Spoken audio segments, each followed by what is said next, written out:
ಕೋಲಾರ ಜಿಲ್ಲೆಯ ಕೋಲಾರ ತಾಲೂಕು ವೇಮಗಲ್ ಹೋಬಳಿ ಸೀತಿಬೆಟ್ಟದ ಪತ್ತೇಶ್ವರ ಮತ್ತು ಭೈರವೇಶ್ವರ ದೇವಾಲಯದ ಪುರಾಣ ಪ್ರಸಿದ್ಧತೆ ಬಗ್ಗೆ ಆರ್ವಿ5 ಕನ್ನಡ ಸುದ್ದಿವಾಹಿನಿ ವಿಶೇಷ ಸಂಚಿಕೆ. ಕೋಲಾರ ಪುರಾಣಗಳ ಪ್ರಕಾರ ರಾಕ್ಷಸನಾದ ಭಸ್ಮಾಸುರನಿಗೆ ದುರಾದೃಷ್ಟವಶಾತ್ ನೆರವು ನೀಡಿದ ಒಬ್ಬ ರೈತ ಶಿವದೇವರ ಕೋಪಕ್ಕೆ ತುತ್ತಾಗ್ತಾನೆ. ಆ ರೈತನಿಗೆ ದಾರಿದ್ರ್ಯ ಬರಲೆಂದು ಶಿವ ಶಪಿಸಿದ.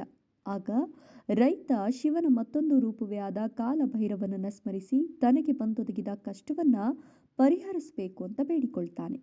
ಆಗ ಕಾಲಭೈರವನ ಮಾತಿನಂತೆ ರೈತ ತನ್ನ ಹೆಬ್ಬೆರಳನ್ನ ಶಿವನಿಗೆ ಅರ್ಪಿಸ್ತಾನೆ. ಇಲ್ಲಿ ಮಹಾಭಾರತದ ದ್ರೋಣಾಚಾರ್ಯರು ಏಕಲವ್ಯನ ಹೆಬ್ಬೆರಳನ್ನ ಕೇಳಿ ಪಡೆದ ಕತೆ ನೆನಪಾಗುತ್ತೆ. ಇದು ಪಾರಂಪರಿಕವಾಗಿ ಮುಂದುವರೆದು ಆ ರೈತನ ಪೀಳಿಗೆಯವರು ಮುಂದೆ ತಮ್ಮ ಹೆಬ್ಬೆರಳನ್ನ ಶಿವನಿಗೆ ಅರ್ಪಿಸೋದನ್ನ ರೂಢಿಸಿಕೊಂಡ್ರು. ಹೀಗಾಗಿ ಅವರ ವಂಶದವರಿಗೆ ಬೆರಳು ಕೊಡುವ ಒಕ್ಕಲಿಗರು ಎಂಬ ಹೆಸರು ಬಂತು. ಇನ್ನು ಸೀತಿ ಬೆಟ್ಟದ ಎದುರಿಗಿರುವ ಜಂಜಿಮಲೆ ಬೆಟ್ಟವನ್ನ ಭಸ್ಮಾಸುರನ ಬೆಟ್ಟವೆಂದು ಕರೆಯುತ್ತಾರೆ.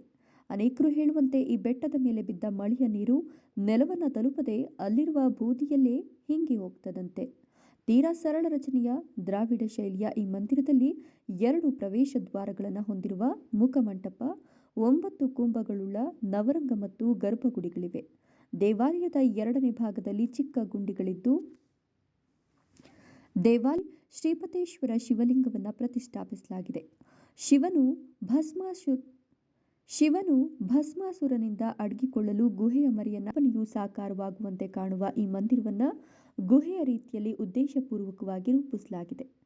ಸಮೀಪದಲ್ಲಿ ಕಂಡುಬರುವ ಇತರ ಚಿಕ್ಕ ದೇಗುಲಗಳಲ್ಲಿ ಪಾರ್ವತಿ, ಗಣೇಶ, ಸುಬ್ರಹ್ಮಣ್ಯ ಮತ್ತು ಚಾಮುಂಡೇಶ್ವರಿಯ ವಿಗ್ರಹಗಳನ್ನು ಸ್ಥಾಪಿಸಲಾಗಿದೆ.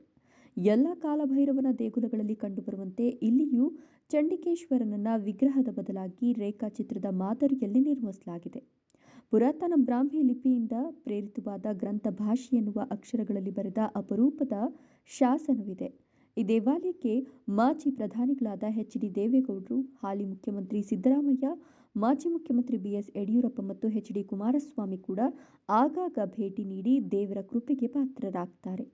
ಈ ದೇವಾಲಯಕ್ಕೆ ಭೇಟಿ ನೀಡಲು ವೇಮಗಲ್ ಪಟ್ಟಣದಿಂದ 6 ಕಿಲೋಮೀಟರ್, ಕೈವಾರ ಕ್ರಾಸ್ನಿಂದ 12 ಕಿಲೋಮೀಟರ್, ಹೆಚ್ ಕ್ರಾಸ್ನಿಂದ 12 ಕಿಲೋಮೀಟರ್ ದೂರ ಇದೆ.